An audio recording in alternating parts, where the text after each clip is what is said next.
አሁን ዛሬ እዚህ መስቀል አደባባይ ላይ አንድ ከውጭ ሀገር የመጣ ሰው ያለ ታውቃላችሁ አይደለም? እንኳን መስቀል አደባባይ ሌላ ሊሰጥ ይችላል። ክርስቲያኖች ሰለቸኝ በዓላችሁ ጉባኤያችሁ ዝባል የኔ አይደለም። አይገርማችሁም? በኦሮሚያ አሁን እዚህ መስቀል አደባባይ ተሰበሰቡ ምናምን መጀመሪያ መስቀል አደባባይ እንዳይሰበሰቡ እኮ ማስተማር ነው ያለብን። ክርስቲያን ማድረግ ነው ያለብን። ተገቢውን ክርስቲያና ነው እኮ መስበክ ያለብን። ብዙ ሰው ራሱ እግዚአብሔርን ደስ የሚያሰኝ ቦታ አይገኝም። ይገርማችኋል? ራሱን ደስ የሚያሰኝ ቦታ ነው የሚገኘው። ጉባኤም ከሆነ ለራሱ ደስታ ለራሱ ሳቲስፋክሽን ስታንዳርዱን አይቶ እነማን ይገኛሉ ብሎ እግዚአብሔርን የሚያስደስት ትሁት ቦታ መገኘት አንፈልግም በእውነቱ። አሁን ዛሬ እዚህ መስቀል አደባባይ ላይ አንድ ከውጭ ሀገር የመጣ ሰው ያለ ታውቃላችሁ አይደለም? አሁን ሰው ከበሮ ምናምን እንትኑ ሆነ እንደዚህ ሆነ። አረ መጀመሪያ አንተ የእግዚአብሔሩን ምንም ችግር የለም ከበሮውን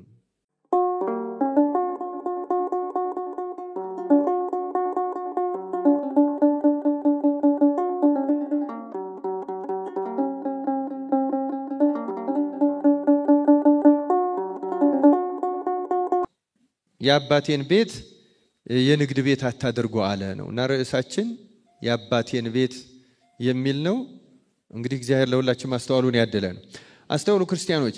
እና ምንድነው የሚለው ወደ ኢየሩሳሌም መውጣቱን ሲናገር የአይሁድ የፋሲካቸው በዓል ቀርቦ ነበር ይላል። የምን በዓላቸው አለ? አዎ በጣም አስገራሚ ነው። መጽሐፍ ቅዱስን ስናየው ቀስ ብለን ስንመለከተው እያንዳንዱ ነገር እጅግ አስተማሪና አስገራሚ ቃል ነው። አሁን የፋሲካን በዓል የአይሁድ ፋሲካ ብሎ ጠራው። ክርስቲያኖች ይችን ይዘን የተወሰኑ መሰረታዊ ነገሮችን እናያለን። ከዚህ ጉባኤ ጋር በቀጥታ የሚገናኙ መልእክቶችን እዚች ቃል ውስጥ እናገኛለን። የአይሁድ ፋሲካ ፋሲካ ምን እንደሆነ ታውቃላችሁ? በመጽሐፍ ቅዱስ እስራኤል ከግብጽ ሲወጡ የግብጾች የበኩር ልጆቻቸው ሲገደሉ የነሱ የበኩር ልጆች ማለትም የእስራኤል እንዳይሞቱ ስለዚያ ፋንታ የተሰዋ ቤተሰቡ በአንድ ዕለት ተሰብስቦ ሌሊቱን በልቶ ታድሮ ከግብጽ ሲወጡ ይወጡበት ነው እና የበጉን ደም ደግሞ የቤታቸውን መቃ ቀቡት። መልአከ ሞት መጥቶ የግብጻውያን ልጆች ሲገል የእስራኤል ልጆችን አዳናቸው። ስለዚህ የፋሲካው በግ የእስራኤል ቤዛቸው ነው።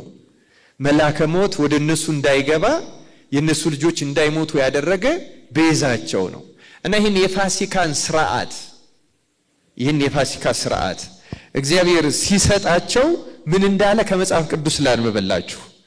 እነዚህ ነገሮች ስናስተውላቸው ምስጢሩ ይገባናል። ኦሪት ዘጸአት ምዕራፍ 12 ቁጥር 11 ላይ እንዲህ ይላል። እንዴት እንደሚበሉት ሲነግራቸው ወገባችሁን ታጥቃችሁ ጫማችሁን በእግራችሁ በትራችሁን በእጃችሁ አድርጋችሁ እንዲብሉት ፈጥናችሁም ትበሉታላችሁ ካለ በኋላ እርሱ የእግዚአብሔር ፋሲካ ነው አለ። የማን ፋሲካ ነው አለ? ተናገሩ። የማን ፋሲካ ነው? ይኸው በመጽሐፍ ቅዱስ ሲመሰረት ይሄ ሥርዓት ሲተከል የእግዚአብሔር ፋሲካ ተብሎ ነው የተተከለው። ስሙ የእግዚአብሔር ፋሲካ ነበረ። በኋላ ግን አይሁድ በዘመን ብዛት እግዚአብሔር እንዳዘዘው እነርሱን እንደሚጠቅም እንዲያነጻ እንዲያከብር ሕይወት በረከት እንዲገኝበት አድርገው ሳይሆን እንደራሳቸው ፍላጎት ብቻ መፈጸም ሲጀምሩ ፋሲካ የእግዚአብሔር ፋሲካ መባሉ ቀርቶ የማን ፋሲካ ተባለ? ተገልብጦ ማለት ነው የአይሁድ ፋሲካ። ይሁን አስተውሉ ምን እንደሚል መጽሐፍ። የአይሁድ ፋሲካ ቀርቦ ነበር ነው የሚለው። የእግዚአብሔር መሆኑ አቁሟል ማለት ነው።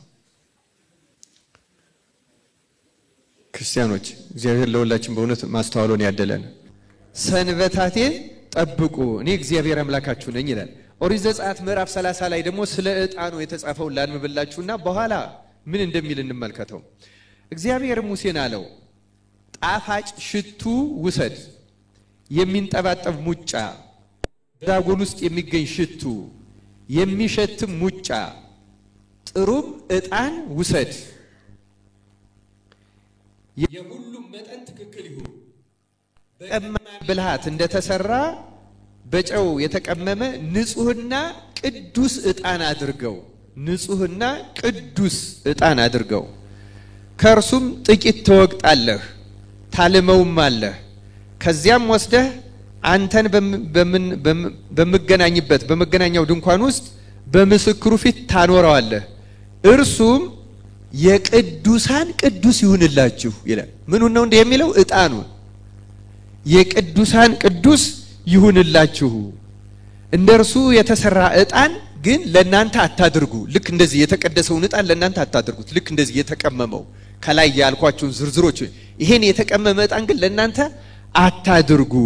በእናንተ ዘንድም ለእግዚአብሔር የተቀደሰ ይሁን ሊያሸተውም እንደርሱ የሚያደርግ ሰው ከሕዝቡ ተለይቶ ይጥፋ ይላል። ቤቴ ይሄ ለእግዚአብሔር ብቻ የተለየ በጣም የተቀደሰ ከተቀደሰውም የተቀደሰው ቅዱስ ይሁንላችሁ ነው የሚለው ዕጣኑ።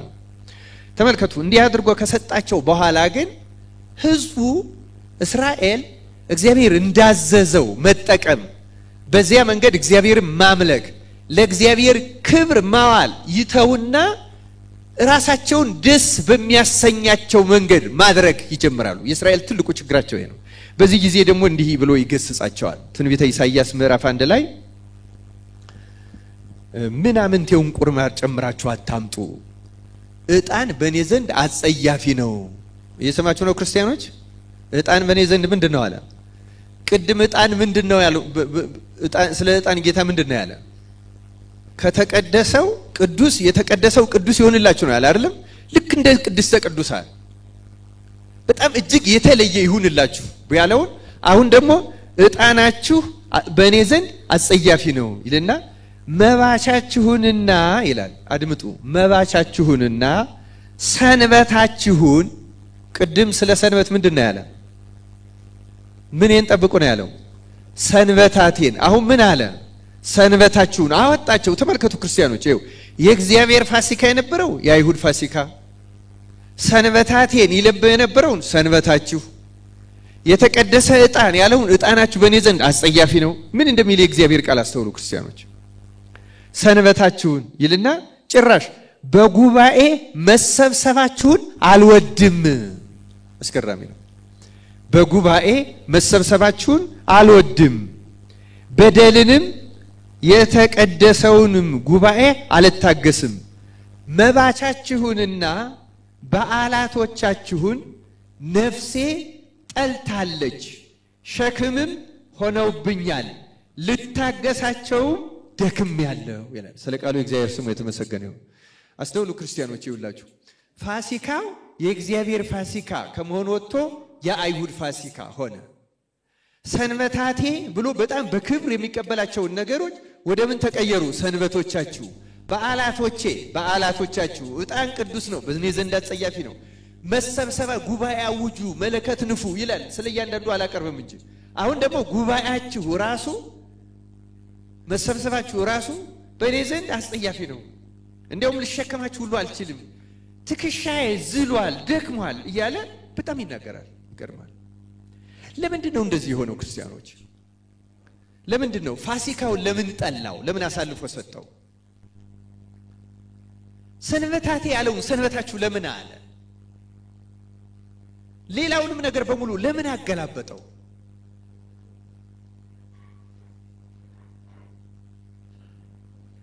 ክርስቲያኖች አስተውሉ። ይኸው ጌታ ዛሬ ቤተ መቅደስ ተገኝቶ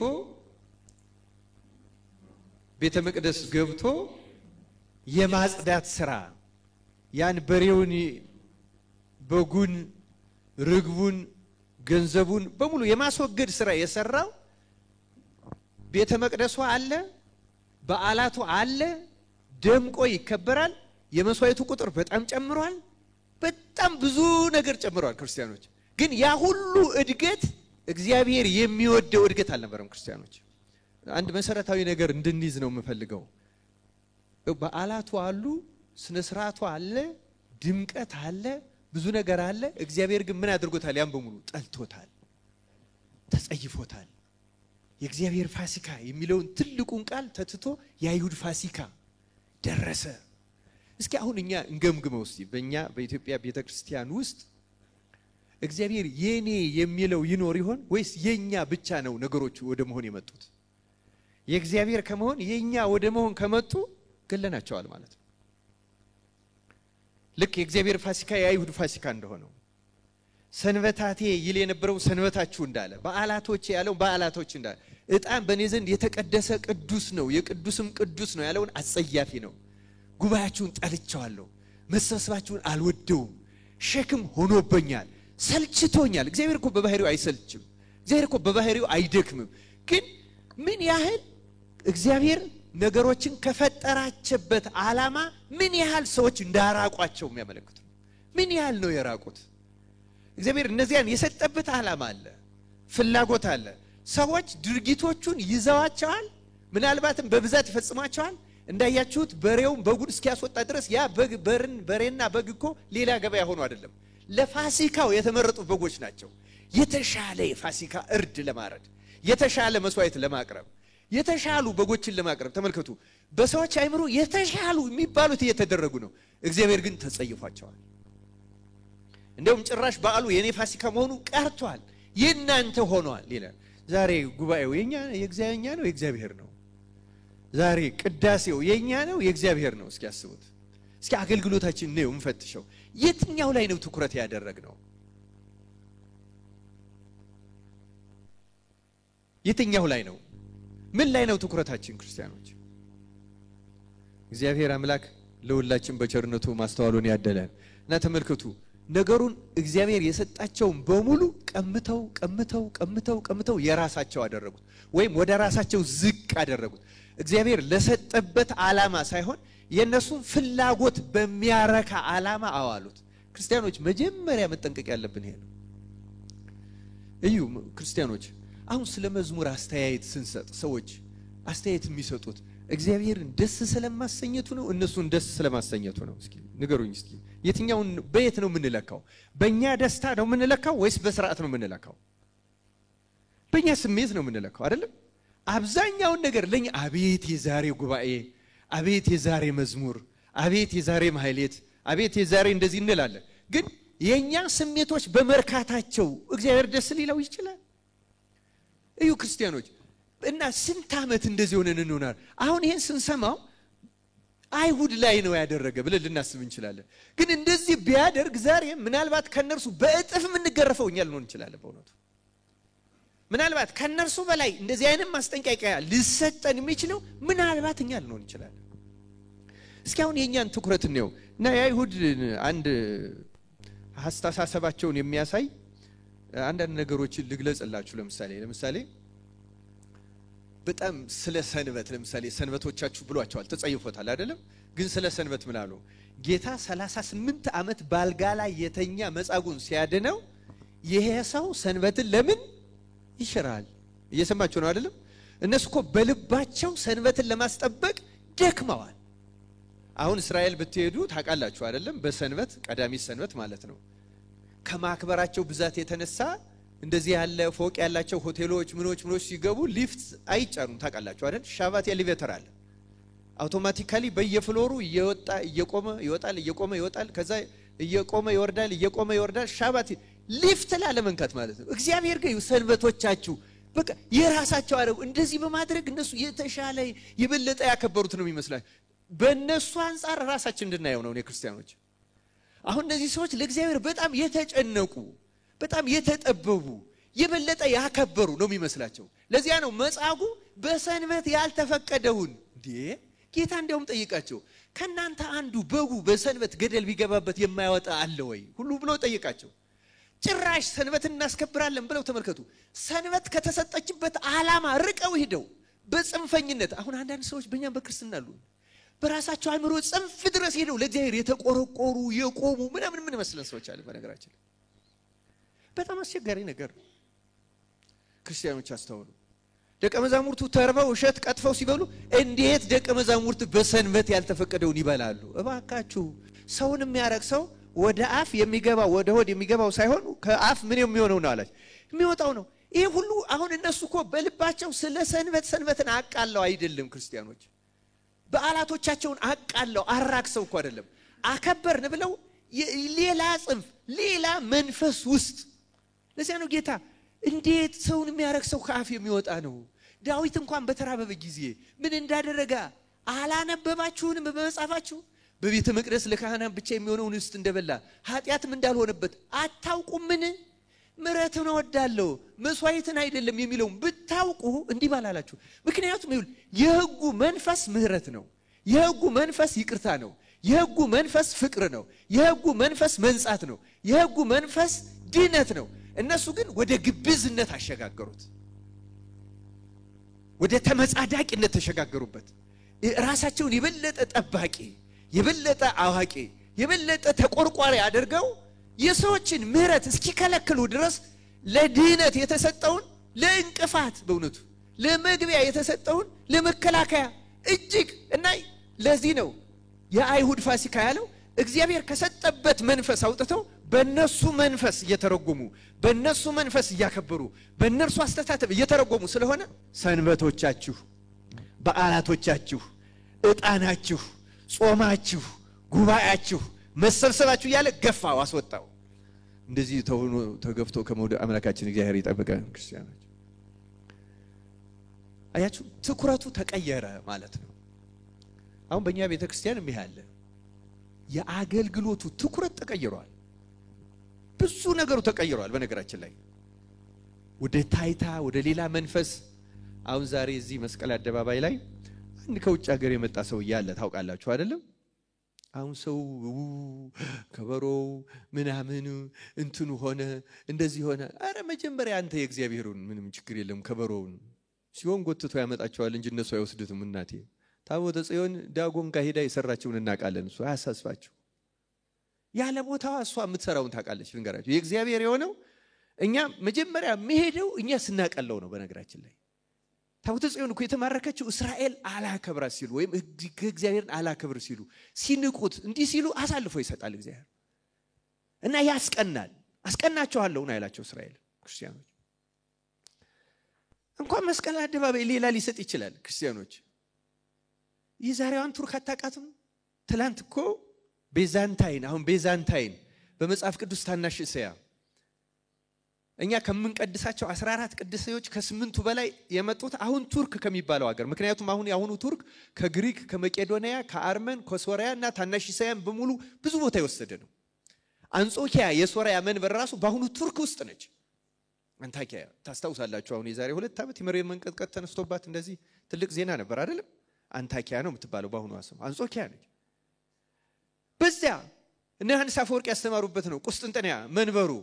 እነ ኤራቅሊስ ወይም ደግሞ በሌላ አጠራር በእኛ ሊቃውንት አብሪክሲስም ይባላል፣ በእንግሊዝኛ ፕሮክለስ የሚባለው እጅግ ድንቅ ድንቅ ሰማዕታችን የሐዋርያት አጽም የብዙ ቅዱሳን ሰማዕታት የእነሱን ታሪክ ስከታተል በቁስጥንጥንያ በነበሩ ገዳማት በአንዳንዶቹ ገዳማት የነበሩ ቅዱሳን ሲቀድሱ ከቅዳሴዎች ፊታቸው ልክ ሙሴ ላይ ይሆን እንደነበረው እንደ ፊታቸው እንደ መብራት ያበራ ልክ ፀሐይን ቀና ብሎ ሰው ማየት እንደማይችለው የማይቻላቸው ሆነው የሚወጡ መነኮሳት ነበሩ እዛች ቁስጥንጥንያ። ዛሬ ታላቋ ሀጊያ ሶፊያ ምን እንደሆነች እናውቃለን። እግዚአብሔር እኮ ሲጣላ አሳልፎ ይሰጣል። ክርስቲያኖች እንደ ቤዛንታይን ገናና መንግስት በዚህ ዓለም ላይ እንኳን አልነበረም። ታውቃላችሁ ፋርስ መስቀሉ ቢማረክ ህርቃል አሁን በዚህ አብይ ጾም ጀምረው ሄራክለስ ፋርስ ድረስ ሄዶ ተዋግቶ የቤዛንታይን ነገስታት ገናና በጣም ብዙ ታሪክ ያላቸው ስንክሳራችን ስናነበው ማአት ታሪክ እዛ የመጣ ነው። ግን ተላልፎ ይሰጣል። ክርስቲያኖች እግዚአብሔር ይጸየፋል። በቃ ሰለቸኝ በዓላችሁ ጉባኤያችሁ ዝባል የኔ አይደለም። አይገርማችሁም? አይሁድንም የአይሁድ ፋሲካ የእግዚአብሔር መባል አቆመ ቀረ። ከኛ የእግዚአብሔር የሚባለው አሁን ምኑ ይሆን? በእውነቱ ከአገልግሎታችን የእግዚአብሔር ሆኖ ያለው የትኛው ይሆን? በዚህ ዘመን ሰዎች ራሱ ትኩረት የሚሰጡት ለየትኛው ነው? አያችሁ ለአይናችን የሚሞላ ለፕሮቶኮል እንደዚህ ነፍሳት ለሚድኑበት ዛሬ አሁን ጽርሐ ጽዮን የምንሰበሰብበትን ዓላማ ታውቁታላችሁ። በኋላም ተሰሙታላችሁ። በደቡብ በኦሮሚያ አሁን እዚህ መስቀል አደባባይ ተሰበሰቡ ምናምን። መጀመሪያ መስቀል አደባባይ እንዳይሰበሰቡ እኮ ማስተማር ነው ያለብን። ክርስቲያን ማድረግ ነው ያለብን። ተገቢውን ክርስቲያና ነው እኮ መስበክ ያለብን። እውነቱን እኮ ነው መድረግ ያለብን። እና ያኛው ስለ ጮህን እግዚአብሔር የሚወደው ይመስላችኋል?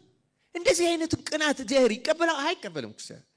እግዚአብሔር በሰጠን ዓላማ እንድንሰራ ይፈልጋል። እኛ ደግሞ በራሳችን ዓላማ ነው ለእግዚአብሔር መስራት የምንፈልገው። ክርስቲያኖች አሁን ያስቸገረው ለዛ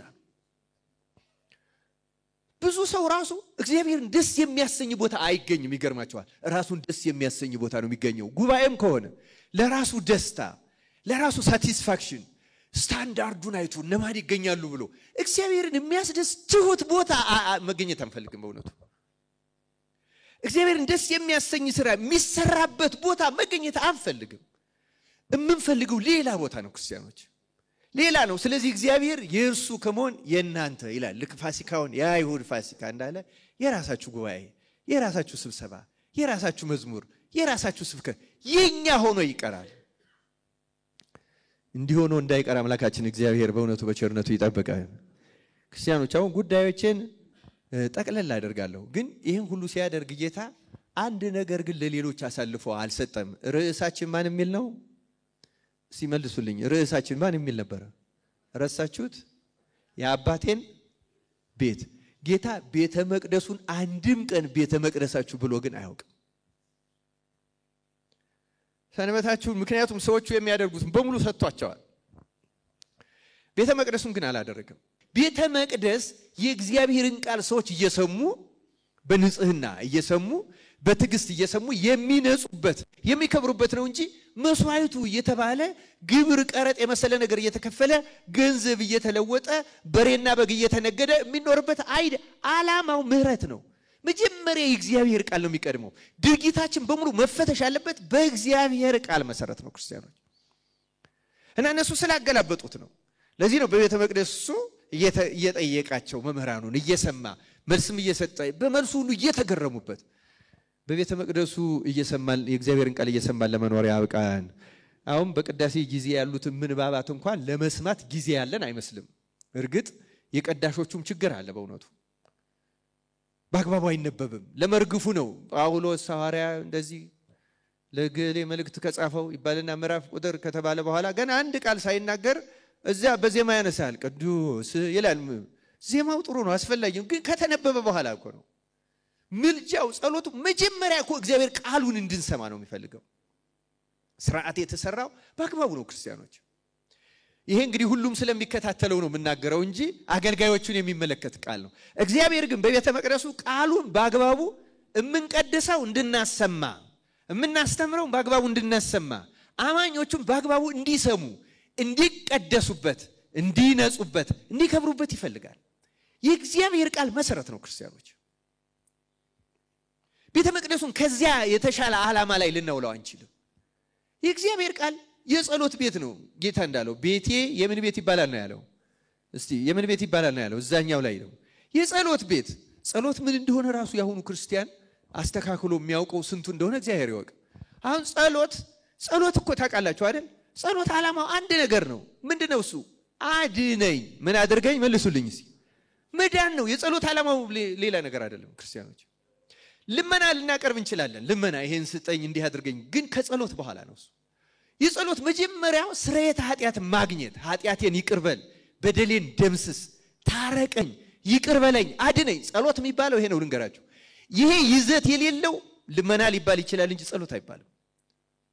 ክርስቲያኖች ጸሎት ድነትን ማዕከል ያደረገ ነው። ምስጋናን ማዕከል ያደረገ ነው።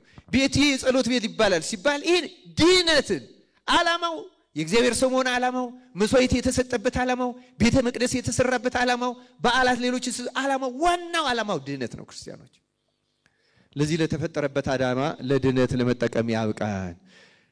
አሁን ትምህርቴን ላጠናቅኔ ክርስቲያኖች ቤተ መቅደሱን አሳልፎ አልሰጠም ጌታ። የአባቴ ቤት ነው ያለው። እስቲ አንደኛውን ቤተ መቅደስ አሳይቼ ትምህርቴን ላጠናቀቅ። ብዙዎቻችሁ የምታውቁት ብዙ ጥቅሶች ተመሳሳይ ጥቅሶች አሉ። ግን እንደው አንድ ከአንደኛ ቆሮንቶስ ምዕራፍ 6 19 እስከ 20 እንዲህ ይላል። ወይስ ስጋችሁ ከእግዚአብሔር የተቀበላችሁት በእናንተ የሚኖረው የመንፈስ ቅዱስ ቤተ መቅደስ እንደሆነ አታውቁምን? ይልና በዋጋ ተገዝታችኋልና ለራሳችሁ አይደላችሁም። ስለዚህ በስጋችሁ እግዚአብሔርን አክብሩ ይላል። ስለዚህ የኛ ሰውነት የማን ቤተ መቅደስ ነው? አሁን ይውላችሁ ዛሬ የተጠራ ነው የእግዚአብሔርን ቤተ መቅደስ የእግዚአብሔር ለማድረግ ስራ እንድንሰራ ነው። ሰዎች እነዚህ ጽራጽዮን አንድነት ኑሮ ማህበር የሚያሰለጥኗቸው በተለያየ የኢትዮጵያ ክፍል የሚመጡ ከእግዚአብሔር የወጡና የሌላ አካል የሆኑትን እየመለሱ እያስተማሩ እያጠመቁ ቄደር የሚጠመቀው በቄደር መጀመሪያ የልጅነት ጥምቀት ያላገኘው እየተጠመቀ የእግዚአብሔርን ቃል እየሰሙ እየነጹ እየተቀደሱ የእግዚአብሔር ቤተ መቅደስ ወደ እግዚአብሔር ቤትነት ነው የሚመጡ። በነገራችን ላይ ጌታ ለምሳሌ ለአዲስ ኪዳን የሰጠው ዓላማ እንዲህ ነው የሚለው ታውቃላችሁ አይደለም? የማቴዎስ ወንጌል ምዕራፍ 28 ላይ ደቀ መዛሙርቱን ያላቸውን ቃል ቁጥር 19 ላይ እንግዲህ ሂዱና አሕዛብን ሁሉ በአብ በወልድና በመንፈስ ቅዱስም እያጠመቃችኋቸው ያዘዝኋችሁንም ሁሉ እንዲጠብቁ እያስተማራችኋቸው ደቀ መዛሙርት አድርጓቸው። እነሆም እኔ እስከ ዓለም ፍጻሜ ድረስ ሁሉ ጊዜ ከናንተ ጋር ነኝ። ሂዱና ቤተ መቅደስ ስሩላቸው አይደለም ያለው። በነገራችን ላይ አስተምሯቸው አጥምቋቸው ምን አድርጓቸው ነው የተባለ። ከዚያ በኋላ ራሳቸው ቤተ መቅደስ ይስሩ። ሐዋርያት አንድም ቦታ ሄደው ቤተ መቅደስ ሲሰሩ አናገኛቸው። ሐዋርያት የሚያደርጉት ማስተማር፣ ማጥመቅ፣ ደቀ መዛሙርት ማድረግ። ከዚያ ሰዎች ምን ይሰራሉ? ቤተ መቅደስ ይሰራሉ። ክርስቲያኖች የመጀመሪያው የሚቀድመው ዓላማ ማስተማር፣ ማሳመን፣ ማጥመቅ እና ያዘዝኋችሁ ሁሉ እንዲጠብቁ እያደረጋቸዋቸው ነው። ሰው የእግዚአብሔርን ትእዛዝ መጠበቅ አለበት። ብትወዱኝ ትእዛዜን ምን አድርጉ ነው ያለ ጌታ ዮሐንስ ወንጌል ምዕራፍ 15 ላይ ብትወዱኝስ ትእዛዜን ጠብቁ። አሁን ጌታ እኮ የሰጠን ትእዛዝ ይሄ ነው ክርስቲያኖች። አሁን አገላብጠነዋል። አሁን እኛ ኮምፕሌክስ ነው ያለን። አሁን ያለ ነው በተለይ ከተሜ ክርስቲያን በሌላው ላይ ኮምፕሌክስ አለን። አሁን ዛሬ በተደረገው ነገር ላይ እንደነገርኳችሁ ማንሳት አልፈልግም። የነገሌ እኛ እኮ የእግዚአብሔርን ስራ ብንሰራ ስራው ይቃናል። ታውቃላችሁ እግዚአብሔር እኮ እስከ ዓለም ፍጻሜ ድረስ እኔ ከማን ጋር ነኝ ያለ። ስራውን ከሰራን እግዚአብሔር ከኛ ጋር ነው። የኛን ስራ ለአንተ በለን ነው የምንሰራ ብንል ደግሞ ቅድም እንዳልኳችሁ ሰንበታችሁ፣ በዓላችሁ፣ ጉባኤያችሁ፣ ስብሰባችሁ፣ ኮንፈረንሳችሁ፣ ፈንድሬዚንግ ያላችሁ እያለ ይተወና አይቀበልንም። ነገራችሁ የእግዚአብሔር ስራ ነው መስራት ያለብን። እውነተኛው የእግዚአብሔር ስራ ሰዎችን ማስተማርና ማሰልጠን ነው። ይሄ የሚገባው ብዙ ምእመን አጣል። በጣም ይገርማል። የራሱን ፍላጎት ዝና ስም የሚያስጠራ የሆነ ነገር ሐውልት ነው መትከል የሚፈልገው። ምንም ዞር ብሎ አያይም። እርግጠኛ ነኝ እግዚአብሔር የሚፈልገው የእሱን ስራ እንድንሰራ ነው። እኛ የምንፈልገው ለእሱ እንድንሰራ አይደለም የሚፈልገው ክርስቲያኖች። እሱን ደስ የሚያሰኝ እና አሁን ለዚህ እንደዚህ እርግጥ እንደው አንድ ሩሲያ የዛሬ 78 ዓመት አካባቢ ሄደን የመጎብኘት እድል ገጥሞን ነበርና አንድ ገዳም በጣም ሩቅ ገዳም አላቸው። በጣም ብዙ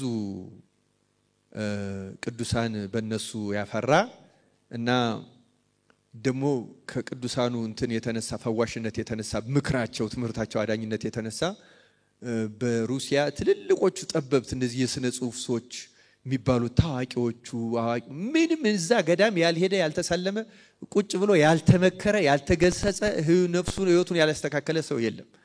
እና እዛ ገዳም ኦፕቲና የሚባል ገዳም ነው። ኦፕቲና ሞናስትሪ በጣም ህንጻዎቹ ስራዎቹ ምናምኑ በጣም ይገርማሉ።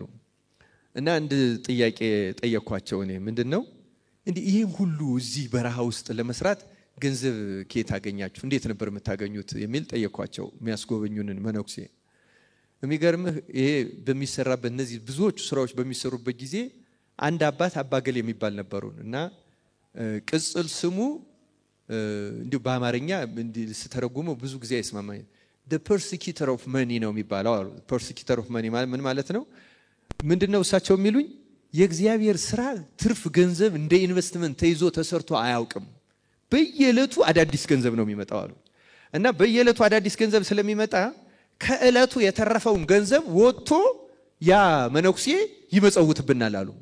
እና የገዳሙ ነገ ይሰራበታል ሲሉት ለነገ እናንተ ናችሁ ለእግዚአብሔር የምትሰሩለት፣ ለነገ ራሱ ሰው ያመጣል ዞር በሉ ይልና አውጥቶ ሳያሳድር የፈለገ ያህል እና እነዚህ ሁሉ ሲሰሩ አሉ አንድም ቀን አንድም ጊዜ ትርፍ ገንዘብ ገዳማችን አድሮ አያውቅም አሉ። ከተረፈ ያባት አውጥቶ ይመጸውታል አሉ ለነዳይ በምንም መንገድ አያሳድረውም አሉ። በዚህ ምክንያት ቅጽል ስሙ persecutor of money እንግዲህ ገንዘቡን አባካይ ተባለ ማለት ነው።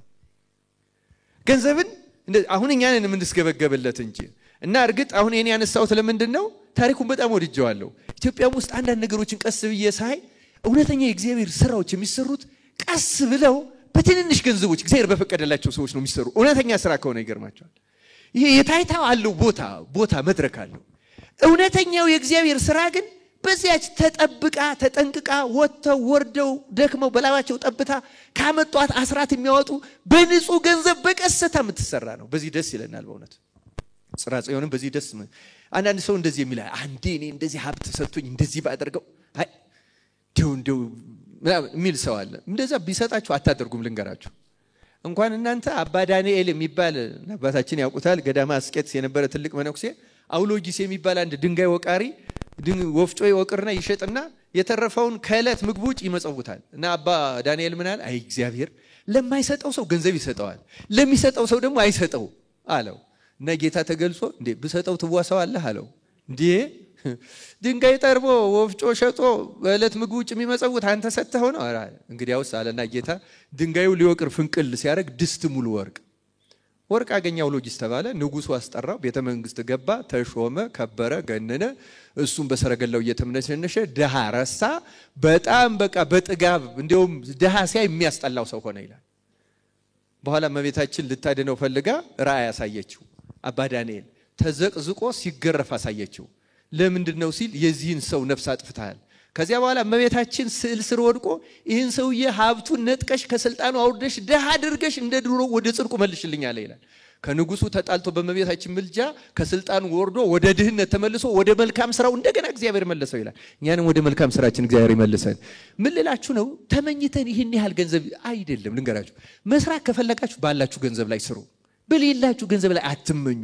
ምኞት ራሱ ኃጢአት ነው። ልንገራችሁ አትመኙ ነው የሚለው። እንደዚህ ቢኖር እንደሱ አትበሉ።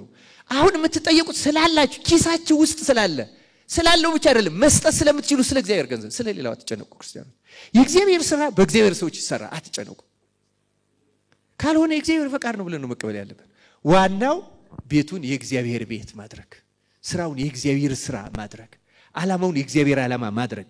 ይሄን ማድረግ ከቻልን ይሳካል። ካልሆነ ብናደርገውም እግዚአብሔር አይቀበለውም።